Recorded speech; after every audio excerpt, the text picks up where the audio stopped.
It's David here at Twice. 2 weeks in creative endeavour. Good on ya for searching out episode 44 part 2. And as a short spoiler, the Empire didn't strike back. It was only a film.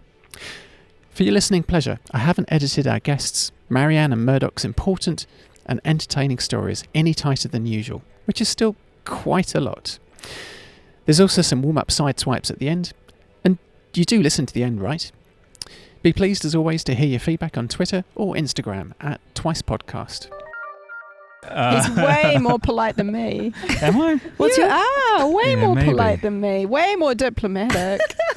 If we have to make a deal with somebody, if we have to make friends with somebody, I'm sending you in. If they need their balls broken, we'll send me in. Oh, really? I have some guys who need their balls broken. Can you do that for me too? And for them. Just I don't mean to interrupt, you're covering some really serious points here, but our time is a little bit short, and I just wonder if we could maybe bribe you a second time with a second brew from Tiamana. Absolutely. Let's do this. Brew number 2 is a dark lager called Berg by Tiamana. This Berg is a traditional German, Schwarzbier. I just looked at it and went, how many syllables is that? A dark lager General nodding style. around the table. Roasty and chocolatey like a stout, yet light and clean like a lager. You may even get notes of berries and espresso. Let Berg surprise you. That's an order. Let him surprise you. Are we trusting Jen to do it again? Hospo 101. Any top tips for any budding Hospo beginners? My main hospo tip is probably to get yourself some comfortable shoes. Oh, that's good. Yes. Some good, comfortable shoes that keep your feet warm when you're on cold concrete floors for long shifts. And don't make you ache. Yeah. I just want to highlight that. Look how well I did that time. You did very well, Thank you. Jen. Yes. I learn. I learn things. Can I give my hospo tip? Oh, yes. What's yours? Hospo tip is tips. So I worked in Austin, Texas in a bar, and they had a minimum wage there in the hospitality sector of $2.50. Oh, yeah. But you get tips on top of it. So Monday, Tuesday lunch shift were pretty quiet shifts, but then the Friday, Saturday nights, you're getting a couple of $100. You work that accent, you get your g'days in there, you get your mates out, you bone up on Lord of the Rings. But the real way to do it right, New Zealand's got the working holiday deal with Canada. So their minimum wage, well, back in when I was doing this, was something like $9 or $10 an hour plus tips. So you work out the states and the regions that don't have that crazy hospitality one. You go over, you work the accent, mate. It's not just accent, though. G'day. Let's be fair. Murdoch is quite good looking and quite charming. I feel like you can't Pretty just, Kiwi man. You can't just assume that would work for everybody, Murdoch. No, I reckon. Also, people think you're Australian. Which is why the tip system is deeply the tip system is unfair. evil. Because handsome people Yeah. get better tips. Is that true? Yes. Do you get tips at your work? Is there a tip I system don't at know. La I'm Boca just Loca? presuming because I don't get any. There's something wrong. I used to work at a place where there was a tip jar, and because I waitressed a lot, that's my hospo experience, including Cobb & Co. But I used to waitress a lot, and we had a tip jar that was for if you got a tip, you had to put your tip into the jar, and then it went towards breakages. What? Oh, What a leave. dick. Gotta go It was from there. awful. It was Yeah. That is rough. bad. So as soon as I got there, I got a message pretty quick, which was like, if you get a tip, put it in your pocket straight away. Wow. And smash Hide a it. glass at the same time just to show them. Yes. Prost. Cheers, everybody. It's a great smell. Beautiful. Yeah, beautiful aroma on the nose, this one. Something like coffee and chocolate. Those are good smells. It does say roasty and chocolatey and notes of espresso and berries. Very Berries? happy. I think that might be less on the nose, more on the... Are you berry happy? Sorry. I'm a professional comedian person. I'm reluctant to say comedian. I'm a professional improviser. That's how good my jokes are all the time. What are your thoughts, Murdoch? I always, when I smell coffee, I always think, what is the equivalent long black ratio in this? Am I going to get that buzz? And I get excited to hope that I will get that buzz. But actually, it feels like, so when I make a coffee infused brew, I just throw 2 liters of really thick black coffee in. But this feels like it's got a lot of that without the caffeine. So it's curious. I definitely get the aroma of coffee, but maybe not the aftertaste of it. I might be full of it. I don't also have the language to speak of this of beer very well. Why doesn't it have an ingredients list on it? They don't legally have to. Although Okay. some of the large brewers have started doing what they're calling labelling and what the craft brewers are calling mislabelling, because they're calling them there's like this big label that says 99% sugar free, and then it's got a list of sort of what you'd regard as sort of carbohydrates and fats, like as if you're looking at a health food. Because people like that. They like being able to look at it and go, oh, that's not very many carbs. Some beers list their ingredients. Or maybe they do in the label, because I always feel like with the Garage Project beers, it tells you whether they put something in as an infusion or whether you're getting that from the hops. Yeah, But so maybe that's less an ingredient list and more like a description. yeah, a description which is useful to help you make a decision about going, well, if I'm either allergic to one of the ingredients or whatever. Whereas I think some of the this is not bashing big beer.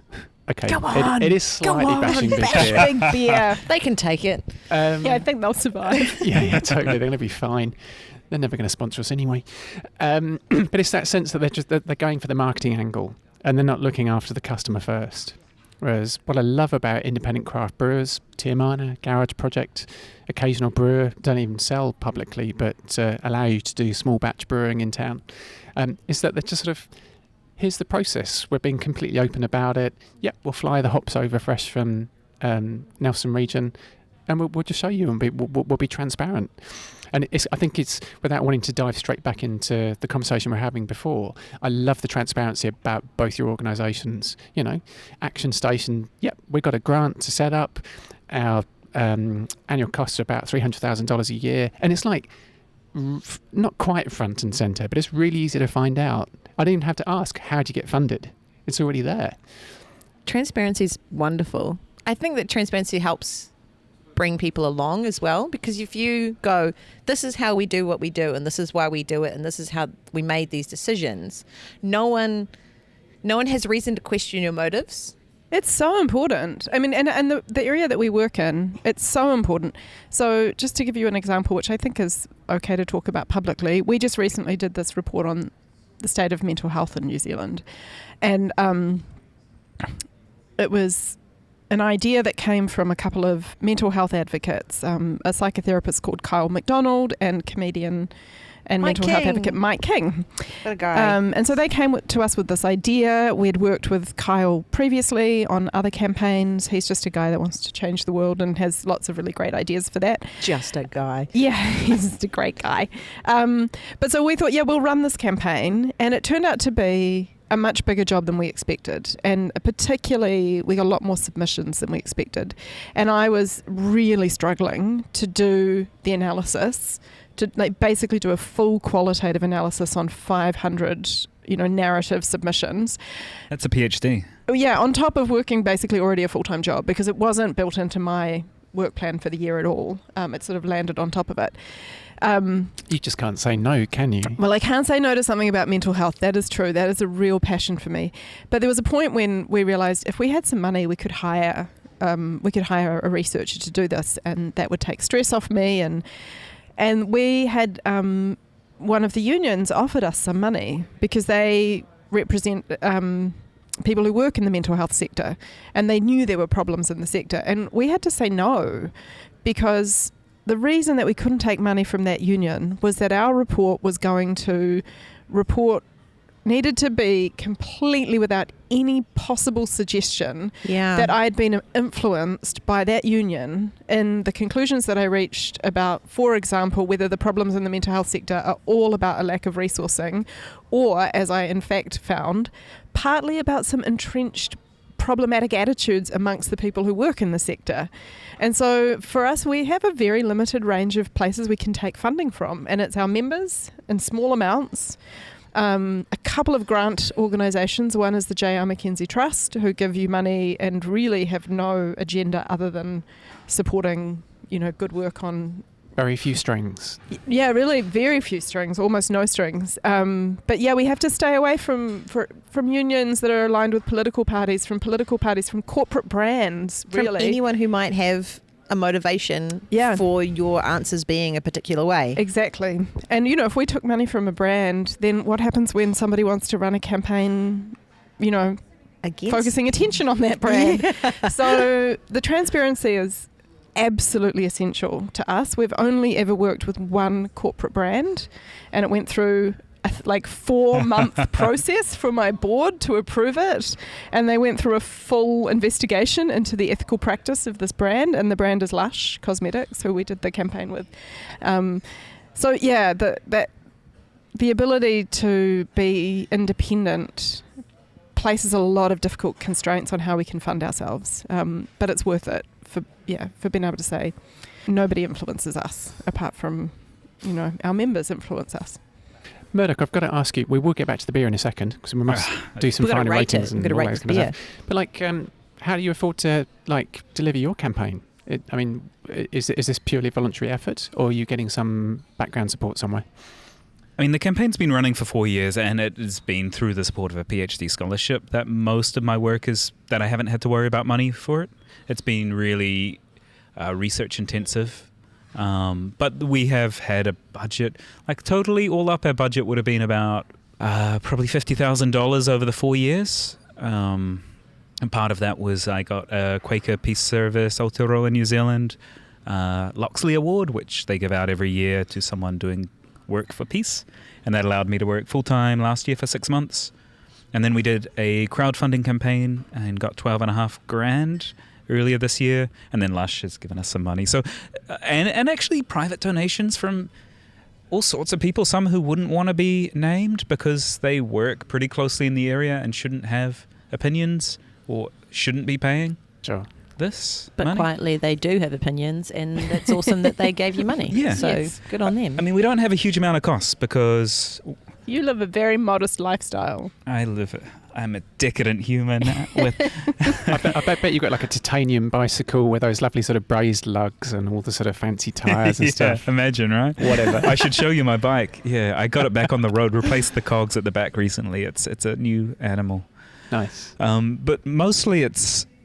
we got to a point with the campaign where when we had Action Station on board and we had Amnesty on board and the Human Rights Commission, I was sort of thinking, well, initially my work was raising awareness of this. Now there are all these $1 million plus organizations doing that work.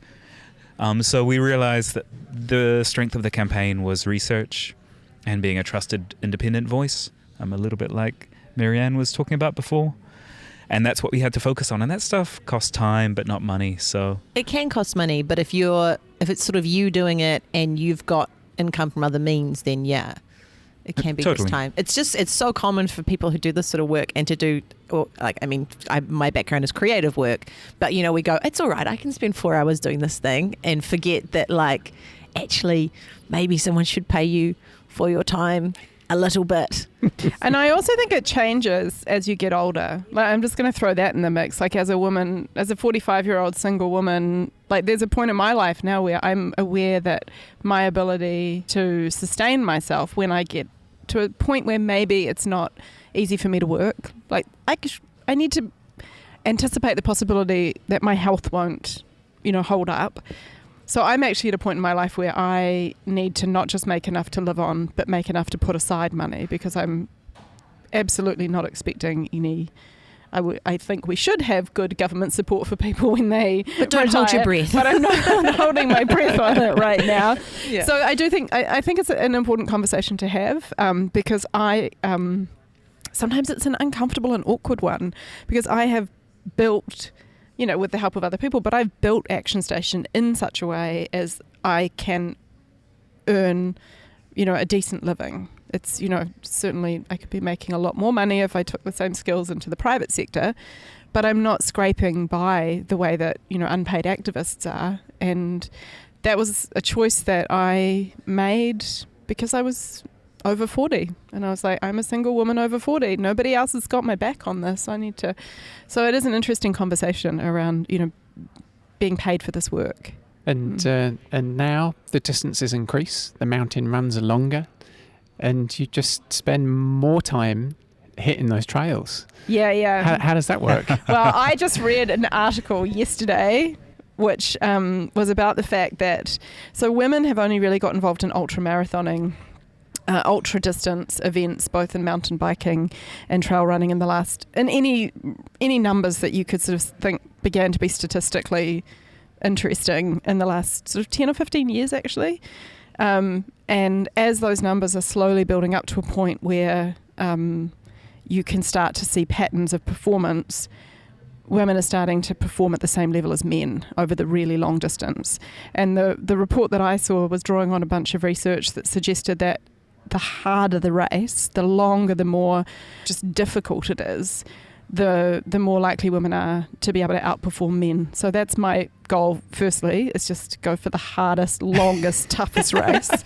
Are we talking about Action Station and advocacy here, or are we talking about mountain running? Do you know I it's just need to funny? check. No, it's funny there because there's clearly a really strong set of personality traits that make you a good endurance runner that also make you a good campaigner. And I actually gave a talk on Women's Day to a group of high school students, and it took lessons from what I've learned from ultra running that are the key lessons of successful campaigning.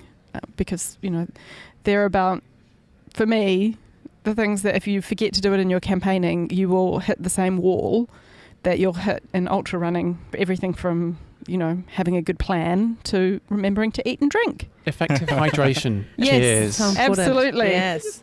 Oh, you can clink, clink, clink, clink. I have some questions about this. What are your questions? We'll answer them as best we can. Well, I have a feeling you might be able to answer them for me. So this is described as a dark lager. Is it different from a porter? Yes. Roasty and chocolatey like a stout, yet light and clean like a lager. Right. So it's clear it's not a stout. No. It's not a stout. It's like it's a not stout. a porter. Well, I mean, all of that to say that it's unusual, and it's a dark lager. It is. So it's very an death unusual, and I like it much better than, or maybe I just like it in a different way, and I find it more drinkable than a stout. Like a rich chocolate cake. Yeah. It's a bit like having a dessert. Is a stout. It's that sort of bit of a mission when you haven't really got space, but you really want it. It's like a really delicious and subtle, layered alternative to Coca-Cola. Not an alternative. No. No, well, I mean like much better because it has this colour that is a lot like the colour of Coca-Cola. Yeah. The colour is a lot like Coke. It's fizzier than the wit beer that we had earlier. Yeah, we've got Has a some little sweet more- foam going on. Yeah. So the colour and the colour and the look and the texture of it are not totally unlike a Coca-Cola, but obviously the flavour is completely different. But if you're listening on the radio and can't see it, you can imagine something that looks a little bit like a Coke. A kind of silkier. I started drinking dark beer when I was working in that pub in Austin because it was still legal to smoke inside at that point. And it taught me that a stout or a porter is a perfect thing to wash the taste of servitude and smoke out of your mouth at 3 a.m. when the bar gives you your one free beer and you've been on your feet for 8 hours. And so I've got a deep love for the thickness and heaviness of stout. Wow, that's so interesting. So I do struggle to go to a slightly lighter thing, especially if there's the smells, the chocolatey taste and the smell of coffee. I do want to feel, like that French noir writer. I want to feel just, this is how I wash out the hatred and the... What was... Oh my God. This is my publishing collective stuff, We publish these kind of books, stouty, portery books. Oh, beautiful. Hey, we should go and do another quick round table just to give a final view and offer a perspective on scores, including or excluding label design. What do you reckon, Jen? I'm going to give it a 3 dark crystals out of 5 because like I was saying before, I'm not a beer drinker as much. So this one definitely tastes a lot more like beer. It's taken you longer to get through. It's taken me longer to get through. It's thick. It feels like you were saying, oh, it's so light, and I was like, it doesn't feel light to me. It feels heavy. It feels like dark beers, which but in that kind of rich, desserty kind of way. So like I'd much prefer a Witzig, but this is not terrible. Oh God, that's awful praise, isn't it? Not terrible, not bad. It's like a dad telling you you've done well. Annika, it's okay. She scored the first one 5. I know, I love the other one. That's how you know that both scores were genuine. I also appreciate that her score was basically just like, I don't like it as much. Which is like the most subjective score you could possibly. What else can I score it on? That's all I got. It's very pretty looking. Okay, there we go. Thank you, Jen, for saying how it feels. You're welcome. That's important. That's right. How about you, Murdoch? I'm trying to think of an example of where I would drink this, and this would be, I was having you all around for dinner, and I was like, oh, they don't really like dark beers, do they? But it's the middle of winter, so reluctantly I compromise from the dark stout and go for a dark lager and think, this can be seasonally appropriate. I would say I liked it as a dark lager. I haven't lived in Berlin before, and I feel like if I'd lived actually anywhere in Germany or sort of that central part of Europe, I would have got more of a taste for it. I haven't got that yet. So I'm still trying to find the place where I would drink this. I would give it a 4.1 out of 5. I like it, but I'm still not convinced that it would be a point in the day or the season that I would go to this for. It's kind of like you'd offer it almost unwillingly, because you really want to offer something better, but it's a compromise. Well, I've got to share it because Marianne's coming around, and I'm like, I'm not going for Corona, so no, definitely not Corona, and I wouldn't be drinking that whatever stout. What's wrong with Corona? Fast and the Furious love Corona. Sorry. How about you, Marianne? Well, I like it a lot. I unlike Murdoch, I probably haven't developed a taste for stout. So this might be one of the first dark beers of any kind that I've ever tasted and thought, oh yeah, I'd drink that. And I like it because it has a little of what I would probably clumsily call a bit of bitterness in it. And I really like bitter as a flavour. I know it's not a bitter beer, but it has that kind of edginess with the coffee. So it's also not too sweet, which might be sometimes what I struggle with some stouts. I find them a bit sweet. It's unusual to us, maybe not in Berlin, but it's an unusual beer, which I always appreciate. And I haven't had it, so I can't compare it to others to think whether it's particularly well made or not, but I really enjoyed it. And the label has all of what I thought was wonderful about the other label, but from a shelf appeal point of view, it just jumps right out at you. So I think this one is the one that would jump out at me from off the shelf. So I'm going to give it a 4.5. Not in my wildest dreams would I necessarily pick this off a shelf. Firstly, because I'm like, lager? But this has really surprised me. And I think for that reason, I'm going to give it 4.7.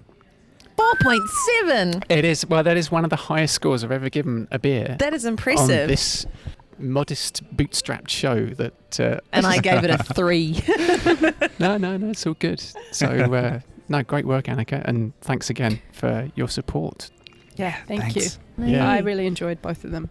Just diving back in briefly and in no way glossing over the great importance of the People's Mental Health Report. We'll stick a link in the show notes to both the foreword and some of the summary, as well as if you have time to be looking at that report. For me, some of the interesting things that I pulled out of it was like, you've given a very clear set of steps that people can take, or policymakers hopefully will read. Just running through for urgent funding increase. Outsider might think that's pretty obvious, but fully independent oversight, urgent independent inquiry, and a national education programme. And Marianne, would you mind just talking briefly about those outcomes from the report? Sure. So I think what was hardest for me about this project was finding a way to balance the fact that when you're reading story after story after story, there's a whole set of the stories that were just people couldn't get access to mental health services when they needed them because there weren't enough available. And so unless you were literally in the process of trying to kill yourself, you were told you don't meet our criteria, you need to go home and come back when you're ready to, try and knock yourself off, which is slight exaggeration, but not not entirely exaggerated. There were many people who were asked, are you having suicidal thoughts right now? No, in that case, our publicly funded services aren't available to you. There's a whole category there where you could say funding would help with that, right? And then you had all the people who did get access to mental health services, and they start describing experiences of being treated in ways that were dismissive, disrespectful, sometimes almost, to the point of being quite inhumane and cruel. And then I have to ask myself, is that a resourcing problem?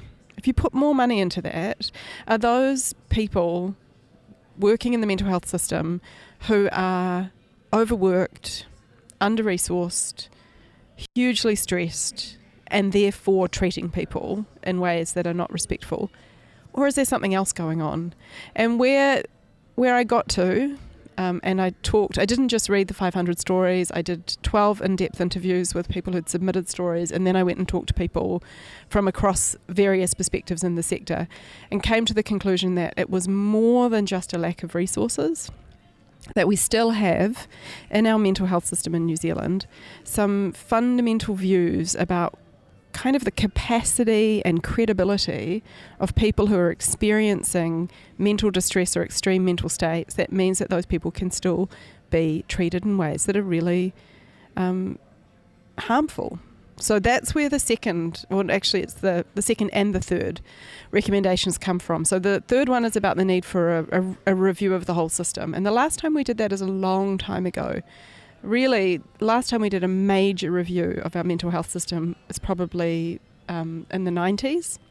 And a lot of big changes were made to our mental health system around deinstitutionalisation, shutting down some of those big psychiatric institutions, moving care out into the community. But we haven't looked at it again to say, really, how is that working out? Is there enough care in the community? That kind of thing. So that's the oversight. Is we used to have a mental health commission. And when I first worked on a mental health report, when I first worked on this in great detail was in 2004. I was working for the New Zealand Human Rights Commission.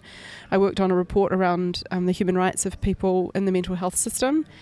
And we had a mental health commission at that point, and they could initiate investigations into thematic problems in our mental health system. And they provided a kind of independent oversight. In 2012, the government shut that down. It doesn't exist anymore. So what became clear, so now the way it works is that individual people who've had bad experiences can take complaints to the Health and Disability Commissioner, and there is a mental health commissioner who's responsible for receiving and investigating those complaints. But all the onus is on me as a person who's experiencing severe mental distress, perhaps extreme states, may or may not have family support. I have to bring that complaint. So that was where that recommendation came from. I said that's not an effective way to monitor what's happening. We need to reinstitute the Mental Health Commission. And then the final recommendation, which is about sort of really just kind of continuing the process, which I think has been underway for a few decades, of lifting our level of understanding as a country. The first big wave was just destigmatizing having conversations about mental health. Now we need to start really thinking about how we're having those conversations, because I still think it's one thing to have John Kerwin do the great work that he did and many other people through the Like Minds, Like Mind of saying you can be an All Black and experience depression. Mike King does great work around that. The next piece is around it's time to challenge some of our deeply embedded ideas about mental health that suggest that anybody who is experiencing mental distress or an extreme state is not capable of making good choices for themselves or about their future. And that's a very, very disempowering framework. It's one that puts people into really hopeless states, and it doesn't promote healing and recovery. So that's, I think it's about going beyond just being willing to talk about suicide and depression and other mental illnesses or mental well-being, and going beyond that to say, let's really think about what we're telling people and how we're dealing with people.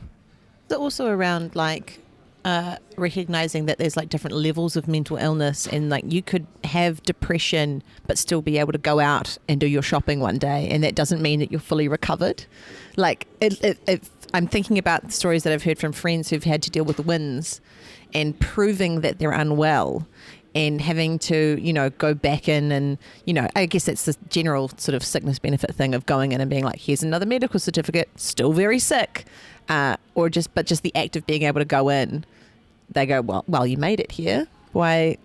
You're like, such a this is the cruel worst. paradox. Yeah. If you don't make it in, we will cut your benefits, because if you don't show up for these appointments, then you've failed to present, and so we won't. You can no longer have your disability or but if whatever you it is. come to the But appointments, if you show up, then you can't be that unwell. So you must be doing well. Or the thing of like people with, like, you look at illnesses like anxiety, where people struggle to make phone calls, or to have face-to-face conversations. And you go like, how are they being served? Are they being looked after? One of the stories that we highlighted a lot in the report was the story from Robbie Nicol. Robbie Nicol does the White Man Behind a Desk. White Man Behind a Desk satirical show. And Robbie, I actually asked Robbie to submit his story because his story is one that I think was quite representative of a lot of people's experience. He was working in a relatively low-paid job, experiencing some financial stress, which is often part of the circumstances that does set people up for having anxiety or depression. When he first went asking for help, he knew that he was unwell, but he wasn't in a crisis. He was told, well, we can't really help you, maybe go to student counselling. Went to student counselling. They had a really long waiting list because they didn't have enough resources. He was aware that if he waited that long, he would be in a crisis. He was referred back to his doctor, and then he had to basically prove his income level and his rent and all sorts of things so that he could qualify for the publicly funded counselling that he needed. And he had to go through this process with wins that involved things like getting his landlord to send a copy of the lease and getting his boss, who hadn't sent him a payslip for 6 weeks, to send backdated payslips, and the sorts of things that if you were in the grip of a period of extreme anxiety or depression, it's not feasible. These are not easy things to pull off at the best of times. I think those are the kind of things that make me feel anxious when I'm well. So it was also just the sense that, what's a more humane way to do that? A more humane way to do that is to increase the funding available for counselling, make it available to people, and then deal with who pays for it. When those people are starting to feel a bit better, then you can say, okay, actually, I don't know. It just feels like, could we not just deal with the person first and then figure out perhaps that's a really radical idea, that our health system should just care for people. What? How dare you? Well, what I'm really aware of is that this is a big topic and we've only just really scratched the surface. I think it's worthy of a future discussion, subject to availability and time. So what I'd actually want to do is just to take another segue. Did 7-year-old Marianne imagine she'd be doing this? Maybe not 7-year-old Marianne. 7-year-old Marianne wanted to be a Sunday school teacher because I told my mum they only work on Sundays. So I thought that would be a good job. You weren't clued up on what the rest of the brethren mums were doing the other 6 days of the week, exactly. Were you? I didn't notice that mum worked every minute of every day. No, probably not 7, but I would say certainly by the time I was 3, I had a very strong sense of justice and fairness, and operated within my household and within my church as an advocate, and within my school. So I was a campaigner at school. I campaigned. I thought it was incredibly unfair that the junior boys had to wear shorts in the winter and the senior boys and the teachers were allowed to wear long pants. Oh, that's I rubbish, thought it was isn't it? profoundly unfair because the junior boys were smaller and skinnier and colder. So I campaigned for that. For men's rights. I campaigned for boys' rights. Just leave it there. It's not quite the same, is it? I campaigned at my church that women should be allowed to preach, and by the time I was 15, I secured a place at the pulpit to deliver a sermon to my brethren church, in which I involved dancing, because I thought, if you're going to shake it up, shake it up. So yeah, I think it was pretty clear from pretty early on that I was going to engage myself in making the world a fairer place. And on the basis that boys are generally slightly later developers, how about 10-year-old Murdoch?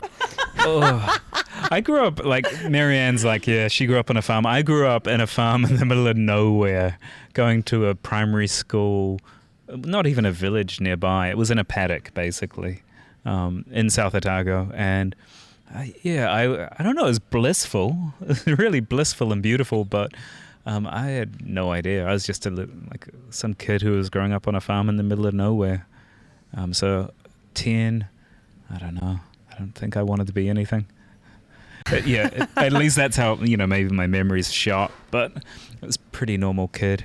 And what will it be? August defence, November, maybe December for the ceremony. We can then call you Dr. Stevens. Yeah, I'll insist on it. I'll go back and get you to change the description on this podcast. It'll be a lot of work for me. Maybe I can hire someone to go back.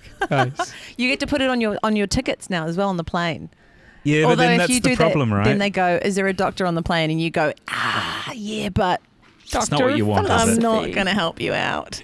I think you get to make one joke about it and then be quiet. they're like, please, this man is dying. What are you up to in the next? What's coming up for you next? For you, for the campaign? Anything on the horizon? Yeah, we're going to launch a tour of New Zealand. So I'm going to travel around to all the cities that do resettle refugees, which is about 6 different cities, and about 14 places that don't resettle them, and try and work with those communities who want to help. And so sort of help get together some groups in those communities to see how they can become advocates themselves. Not that I'll be doing that much work, but we've got pretty good networks at this stage around the country. So that's part of what I'm doing. There's also pressuring the government and all parties around the election. So we're going to be getting MPs, because I kind of feel like it's a conscience issue. If it went to a conscience vote in Parliament, I think we would easily get the numbers to double it, because everyone's got to stand up for what they believe in. And a lot of people, even in the National Party, I know, support increasing the quota beyond where it's at, but they've got to toe the party line. And there are a couple of people in senior positions in the National Party who are powerful. I was thinking of another P word, or that's okay. Who I don't like as Cautious. humans, who probably shouldn't be politicians, who Right. are just cowards and bad. So I'd prefer it to be a conscience vote. So we're going to ask people to pledge their support as an individual MP to doubling the quota. We're going to launch that. Quick question. Now that the quota is going to be 1,000, are you still double the quota?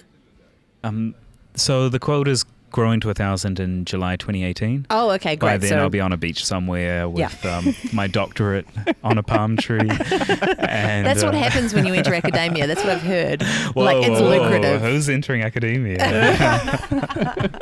Not me. I'm taking a 6-year holiday. No, I don't know. It's so at that time, like we're saying, immediately at least double the quota to 1,500 places. Mm-hmm. That was the ask in 2013. It's not that unreasonable in the medium term that we actually catch up to Australia, which would be a bit over 3,000 people, but it's going to take some time to actually get to 1,500 to make sure people settle well, because that's really important too. Yeah, you need the structures around it, right? Yeah. You can't just throw people into a city and go, well done, we put you here. That's true, but you also can't just leave them to die in the open ocean. No. And sometimes people worry a little too much about like all the minutiae. And then occasionally someone's like, you know what? We started resettling people in New Zealand with no structures, no experience. We did it and it worked pretty well. And we built that up through time. So, yeah, you do have to start from nowhere. Say when Dunedin opened up to resettling refugees about a year ago, there was not a lot of experience there, but they've hit the ground running and are doing really well. And what about you? What's next? So the next big date for us is Budget Day. We've got a bunch of campaigns that are leading up to that. Obviously the mental health one, the urgent funding increase piece is focused around this budget announcement. We've also got a big campaign going around public broadcasting and media, the future of public broadcasting and media in New Zealand, and the need for more funds and resources to be going into that. And we have a big campaign leading up to Budget Day around rivers, clean rivers in New Zealand, and another on homelessness. So those are our 4 big campaigns that are building up to Budget Day. On the flip side of all of that, because all of those things in various ways cost money, we have a campaign around tax fairness. And part of that is just like, maybe we should collect taxes from all the people who are making money in New Zealand, and we could then use that to fund these other essential services that New Zealanders need. They'll never catch on. No, it's a crazy idea. It's So a crazy keen on idea. paying taxes. I want to be earning enough that I can be throwing tax money at problems. A couple of shout outs to people, organisations, staff, team, random strangers, as you prefer. I think that Just Speak is doing great work. If you don't know Just Speak, they are a largely youth-run organisation working on issues in our justice system, and they have a report coming out tomorrow, which I recommend people actually make some time to take a look at it. They work on the whole issue of incarceration, amongst other things, and they've done some fantastic work on how we could take the $2 billion that we're about to spend on building new prisons and spend it on what they describe as being a billion better things, which I 100% endorse. I just couldn't think of anything more dire than spending $2 billion building more prisons. It's awful. So they're a fantastic organisation. If you have any interest whatsoever in moving towards a future where we don't lock stupid amounts of people up, but we actually spend that money a little earlier on in their life to give them a fair chance, check out Just Speak. And for you, sir, do you have any shout outs? Oh, yeah, definitely. My main man, Chester Burrows, breaking from the National Party, even though he's the Wanganui MP, saying double the quota. Yeah. Your main man. I'm trying to seduce him into the campaign a little more, you know, so Right. you got to give a bit of praise, grease it up a little bit. And then on the total flip side, no pride in prisons. Yeah, I was thinking about them as well. A pretty good militant demand, prison abolition. You know, it's a strong demand. I am so for prison abolition. I don't think we need any prisons. And they're just a group of really strong young folk who, you know, I haven't had much to do with them, but everything I've seen of them is like just a deep, deep commitment. And there are a lot of people I know are going to really go far. They have a really in-depth manifesto sort of thing available online. You can just get it. I've seen it on Tumblr. They had a book launch, right? They at the social media movements conference I helped organize last year, and they made 50 copies of it, and it was gone. Yeah. You know, They're so I think they intense. could get rid of 1,000 pretty easily. Yeah, great. We ask all of our guests if there's an item, object, or thing, got to be analog, that you can't live without at the moment. What would it be? I would say my running shoes. That's a good answer. Yeah, because I can run barefoot, but it's really hard to run barefoot over an ultra marathon distance, over multiple kinds of terrains. And if it's got to be an object as opposed to a creature, I would go for my running shoes. How about you, Murdoch? I would go for that steel horse. I just don't know how to organize car parks. Like I've got a friend's car at the moment. Their band's in Australia. I've got the use of it. I just don't use it. I don't know how to get a park, how to drive in this city very well. And then when I walk or take a bus, I'm just angry. I'm like, why is this taking so long? Why are we waiting? Why do I have to get... It's like the next bus is in 20 minutes time. So my bicycle... Why you run? That's why you run. You don't run for transport, though. No, I run instead of taking transport. No, you don't. You don't run in here from Paikakariki. You sit on a train or Every something. day, an ultra marathon. It's just a regular marathon, probably from Paikakariki. I feel like a sponsored get Marianne doing a week of running in from home to work. Just That would raise a bunch It of would be a good cash. start just Yeah. to ride my bike in, actually. I've been meaning to do that. And you can do Johnsonville around the back ways. Yeah. But All that right, I'll doesn't do sound, it. That doesn't exactly I'll sound do quick. it. I wasn't the challenger here. and as a first-time Oh, guest yeah. co-host, how about you? It's my glasses. Like I have I only got glasses in the last few years, and the reason I got them is that the optometrist was basically like, well, you don't really need them. I guess if you were watching a show or something. And I was like, I watch so many shows. I watch all of the shows. And so I got glasses, and that the week after I got them was just this revelation, and like, you can see people's faces on stage. I can see what their face is doing. And now but just in the last sort of like couple of weeks, I've just found it more and more comfortable to just wear them all the time. And so I feel like if I didn't have them now, I'd just get angry.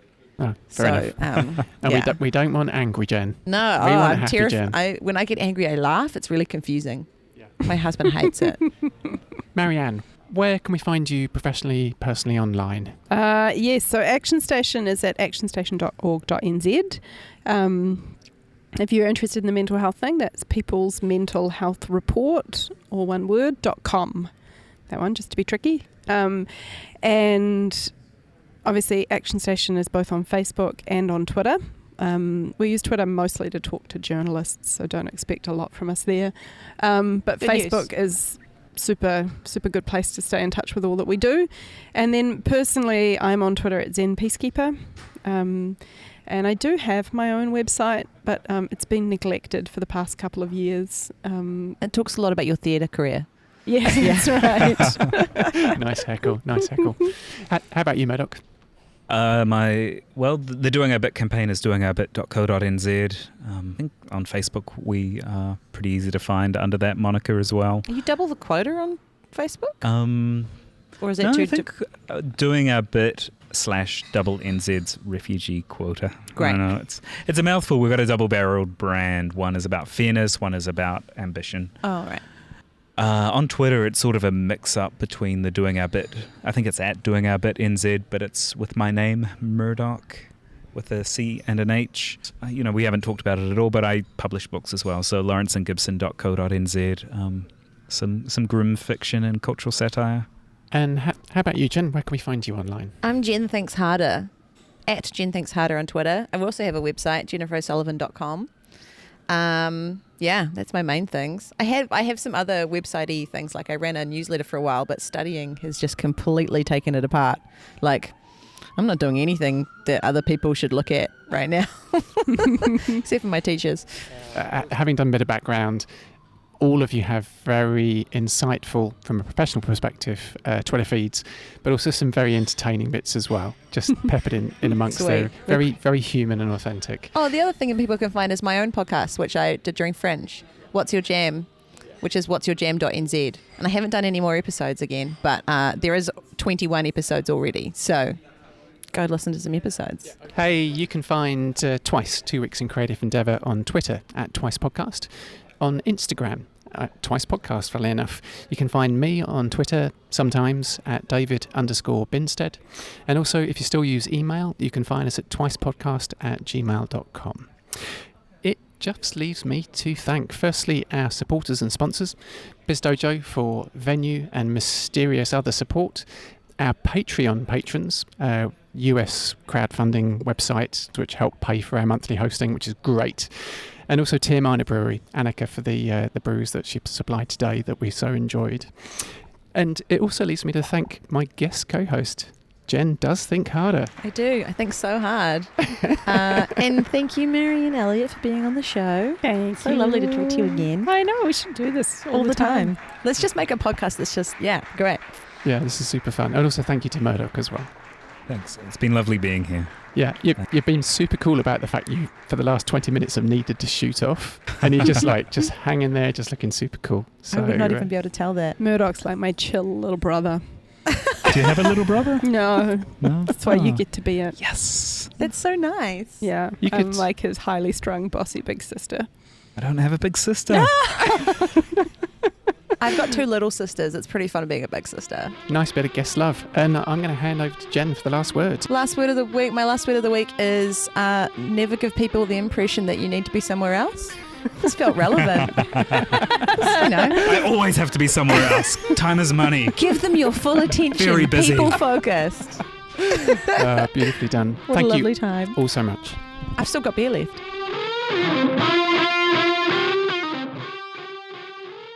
Have you been interviewed by Kim Hill? I have. Yeah, I did that once, like a few quite years scary. ago.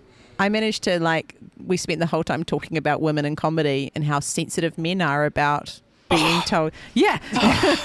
No, it was, Not all men. I was just because I got warned before I went on. They were like, oh, watch out, Kim Hill. Oh, that's going to be scary. And then I got there and I was like, oh no, this is delightful. We're both just sassing people. If she likes you, I think. Oh, it was great. It becomes clear pretty quick early on if she likes you. And her producer basically told me, she likes you already, you'll be okay. But I was very nervous. Yeah. I went into it not knowing, so it was fine. It's David here at Twice, 2 weeks in creative endeavour. A quick post-show announcement congratulating you on an extended double bill listen to episode 44, parts 1 and 2. I couldn't bear to edit our guests' important and entertaining stories any tighter than usual, which is still quite a lot. I'd be really pleased, as always, to hear your feedback on Twitter or Instagram at Twice Podcast.